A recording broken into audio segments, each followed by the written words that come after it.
La escalera al paraíso. Selección de textos de la Escala al Paraíso de San Juan Clímaco, leídos por su eminencia Crisóstomos.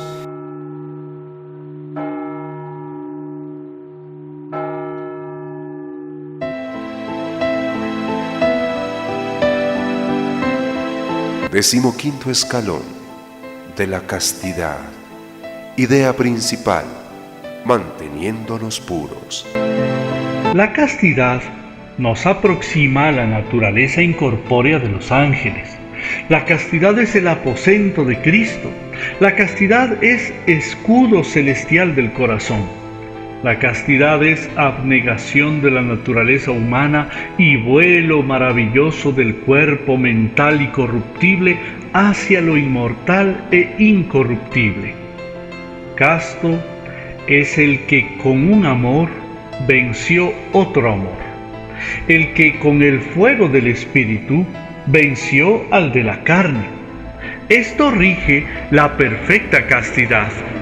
Debemos mirar con la misma simplicidad tanto los cuerpos animados como los inanimados, tanto los racionales como los irracionales. No es casto solamente el que se conservó limpio del todo de la carne, sino mucho más el que dominó sus miembros con la voluntad y de su espíritu. Feliz es aquel cuyo corazón no se altera ante la contemplación de ningún cuerpo ni ninguna belleza. Feliz es el que por el amor y la contemplación de las bellezas celestiales vence los peligros de las imágenes captadas por sus ojos.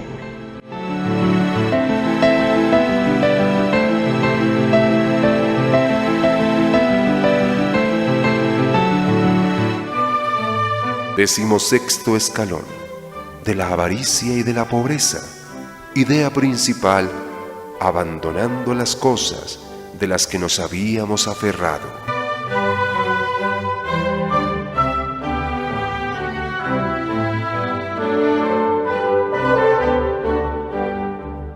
El que ha gustado de los bienes celestiales fácilmente desprecia los de la tierra, más el que no los ha probado. Alégrese con las posesiones terrenas. El que de una manera desatinada pretende alcanzar la pobreza sufre un doble engaño. No goza de los bienes presentes y se privará de los futuros. Cuidémonos, oh monjes, de no ser menos fieles y confiados que las aves, pues ellas viven, en efecto, sin afanarse y sin acumular nada. Grande es aquel que por piedad renunció a lo que poseía, pero santo es el que renunció por propia voluntad. El primero recibirá 100 veces más, sea en bienes temporales, sea en bienes espirituales, pero el otro recibirá la vida eterna por herencia. Las olas jamás faltan en el mar, ni la ira y la tristeza en el corazón del avaro. El que menosprecia los bienes materiales está libre de luchas y discordias, pero el avaro se batirá hasta la muerte por una aguja.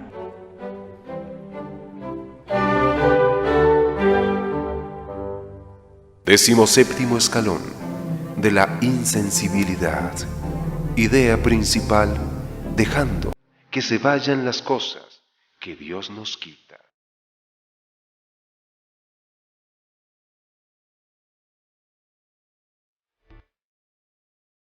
La insensibilidad es negligencia convertida en hábito. Es negligencia calificada, porque cuando arraigó y se apoderó del alma, se convierte por costumbre en dureza y obstinación habitual, así como el agua, helada por mucho tiempo, se convierte en cristal. Es hija de la presunción, barrera del fervor, lazo de la fortaleza, atraso en la contrición, puerta de la desesperación, destierro del temor de Dios y madre del olvido, que una vez engendrado aumenta la insensibilidad, viniendo a ser así madre de propia madre. El insensible es un filósofo sin cordura, un predicar que se contradice, un maestro ciego que pretende enseñar a ver a los demás.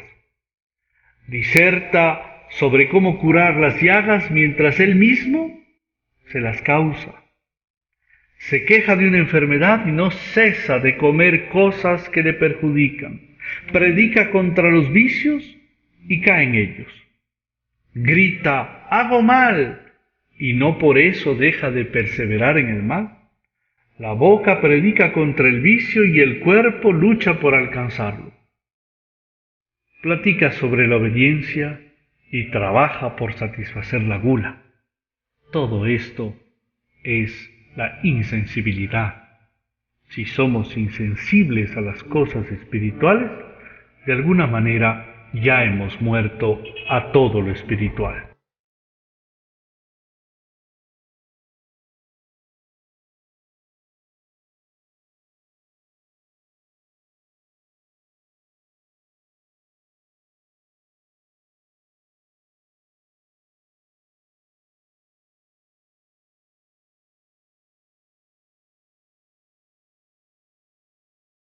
Décimo octavo escalón del sueño, de la oración en comunidad. Idea principal, siendo serios en lo que ofrecemos.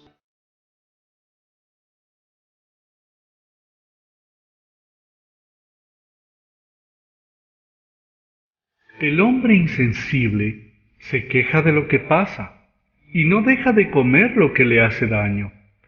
Ora en contra de ello, pero sigue con lo mismo y se enoja consigo mismo. Sus labios oran en contra y su cuerpo lucha por ello. Habla profundamente acerca de la muerte y vive como si nunca fuera a morir. Habla mucho acerca del autocontrol, pero le encanta la vida gourmet. Lee acerca del juicio y empieza a sonreír sobre el pecado de la vanagloria y al mismo tiempo siente vanagloria cuando lee. Recita y repite lo que ha aprendido acerca de mantener la vigilia y de inmediato se queda dormido. Ensalza la oración pero huye de ella como si fuera una plaga. Se baña en bendiciones por la obediencia y es el primero en desobedecer. Alaba el desprendimiento y sin vergüenza pelea por un trapo. Se engulle, se lamenta y luego empieza de nuevo. Enseña sobre docilidad y frecuentemente se enfurece mientras está hablando sobre ella. Denuncia las risas y mientras lee sobre la aflicción es todo sonrisas. Frente a otros se critica a sí mismo por vanagloriarse y al reconocerlo busca más gloria. Mira a las mujeres con pasión y habla acerca de la castidad. Glorifica a los que ayudan, pero desprecia a los pobres. Prestemos atención y notaremos que al oír la señal de la trompeta celestial llamando a las oraciones matinales, los monjes se reúnen visiblemente, pero los demonios se reúnen invisiblemente también. Algunos de ellos se colocan al lado de nuestra cama y nos incitan a reposar un poco más. Espera, nos dicen, a que acaben y podrás ir a la iglesia. Otros se ocupan de llenarnos de sueño cuando entramos en oración.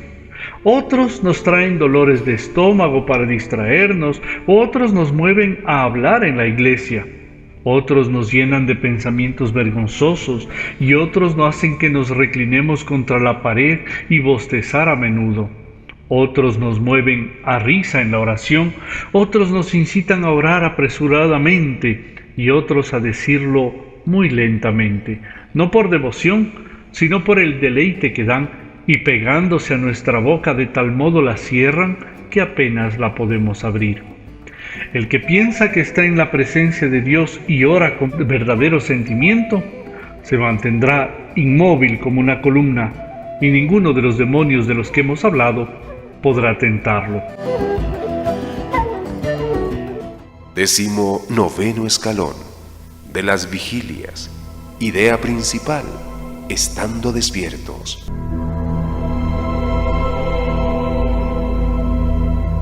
Hay una frase del libro de Proverbios que nos introduce muy bien para este escalón 19. Duermes un rato, dormitas otro rato, cruzas los brazos y a descansar. y te llega la miseria del vagabundo y la pobreza del mendigo.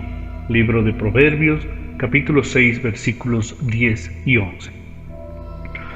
Duermes un rato, te amodorras otro, cruzas los brazos y a descansar, y te viene la miseria como un ladrón y la escasez como un asaltante. Libro de los Proverbios, capítulo 24, versículo 33. Así como el beber demasiado viene de un hábito, así también viene la indulgencia de dormir. Por esta razón uno debe luchar en contra de ello, especialmente al inicio de la vida espiritual, porque un hábito adquirido es muy difícil de corregir. Claro que todos necesitamos dormir, así como necesitamos comer para poder vivir. Jesús también durmió. Pero San Juan dice, dormir es un estado natural, y así lo es también la imagen de la muerte y el descanso de los sentidos. Pero así como el sueño es natural y necesario, el deseo tiene también muchas fuentes. Es decir, viene de la naturaleza, de la comida, de los demonios o tal vez incluso de ayunos prolongados, por los cuales la carne debilitada se ve movida hacia un largo reposo. ¿Cómo podemos saber la diferencia? San Juan no invierte mucho tiempo en dar respuesta, pero nos dirige hacia un punto importante para considerar. Observemos y encontraremos la trompeta espiritual que notifica a la comunidad visiblemente, pues también es la señal de que la asamblea invisible de nuestros enemigos ha iniciado. Algunos demonios están junto a nuestra cama alentándonos a quedarnos acostados cuando ya nos hemos despertado. Otros nos atrapan en la oración y nos hacen tener sueño. Otros incluso nos causan inusuales dolores de estómago, mientras otros parlotean en la iglesia. Algunos nos inspiran malos pensamientos y otros nos hacen arrimar a las paredes como si estuviéramos cansados. Esto justamente que ya habíamos visto en el escalón anterior, ahora llega al punto justamente del descuido. San Juan de Kronstadt señala que si nos vamos a dormir sin orar, dejamos a nuestras mentes e imaginación abiertas para los asaltos diabólicos toda la noche. Cuando estamos durmiendo, no podemos vigilar nuestros pensamientos. La oración antes de ir a dormir cierra nuestros corazones y nuestras mentes, y por eso encomendamos a los santos ángeles, en particular al ángel guardián de cada persona, y encomendamos nuestras almas en las manos de Cristo para poder dormir. Para estar más cerca de Dios, para alejar a los demonios, hay una tarea que siempre será alabada y recomendada: vencer el sueño hasta que la mente se quede en Dios. 20º escalón de la pusilánime. Idea principal: estando alertas.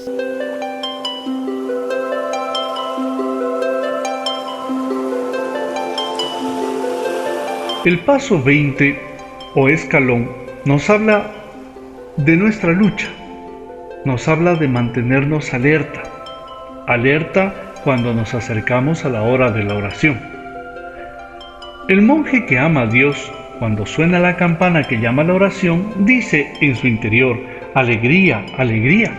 Mas el negligente, aquel que no es buen monje, dice: ay de mí, ay de mí. Los preparativos de la mesa muestran entonces quiénes son los glotones. El ejercicio de la oración muestra quiénes son los amantes verdaderos de Dios. Los primeros se regocijan a la vista de los manjares y los segundos se ensombrecen. El monje sin experiencia estará siempre desvelado por las conversaciones, pero cuando llega la hora de la oración, sus ojos se cierran. Los labradores recogen sus riquezas al final de la jornada.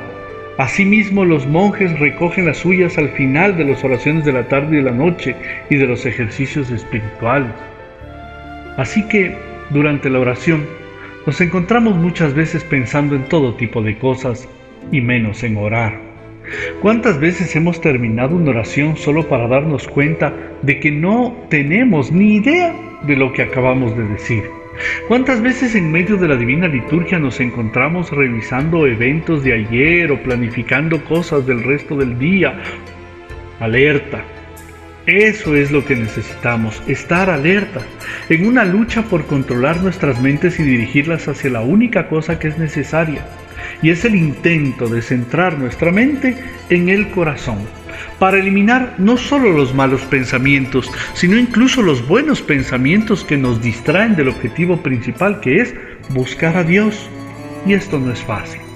San Siloán del Monte Athos decía: perseverar la mente y el corazón de todos los pensamientos extraños es la lucha prolongada contra una dificultad sutilmente extraordinaria.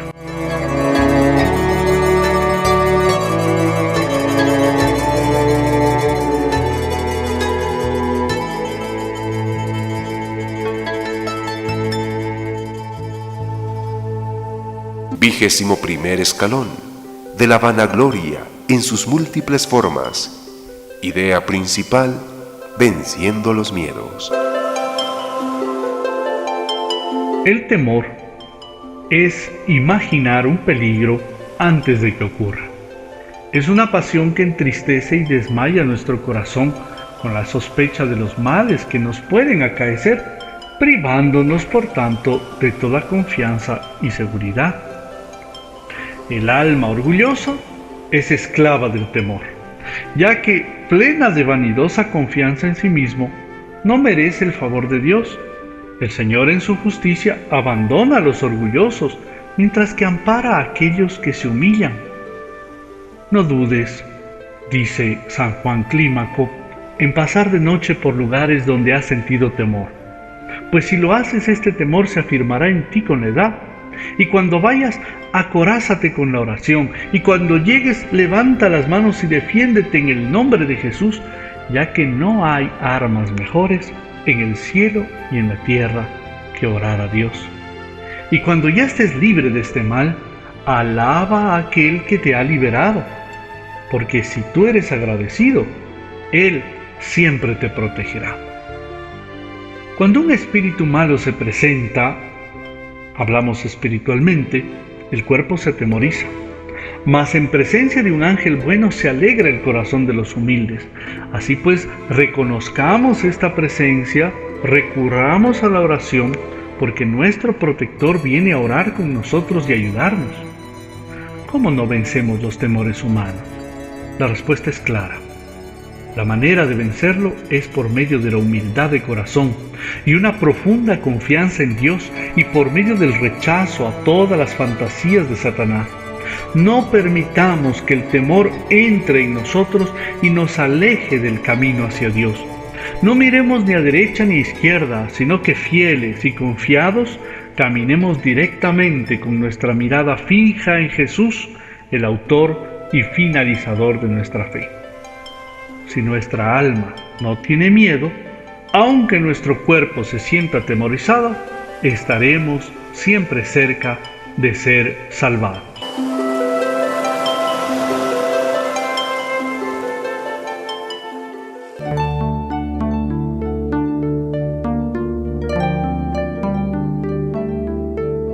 Vigésimo-segundo escalón del orgullo.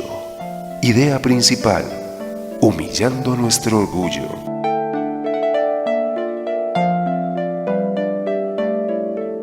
Dios resiste a los orgullosos, dice Santiago capítulo 4, versículo 6. ¿Quién pues podría tenerles piedad? Yahvé abomina al de corazón altivo. Proverbios 16:5. ¿Quién podría volver puro a un hombre semejante? Lo que corrige a los orgullosos es la caída. Quien los aguijonea es un demonio. El efecto de esta actitud hacia Dios es el desorden espiritual. En los dos primeros casos, a menudo el hombre puede ser curado por hombres, pero el último es humanamente incurable. Si esta única pasión, sin el concurso de ninguna otra, pudo hacer caer del cielo, podemos preguntarnos si no sería posible ascender al cielo por medio de la humildad solamente, sin la ayuda de ninguna otra virtud. El orgullo es la pérdida de todas nuestras riquezas y de todos nuestros afanes. Claman, mas no hay Salvador, dice el libro de los Salmos, capítulo 17, versículo 42. Sin ninguna duda, porque lo hicieron con orgullo.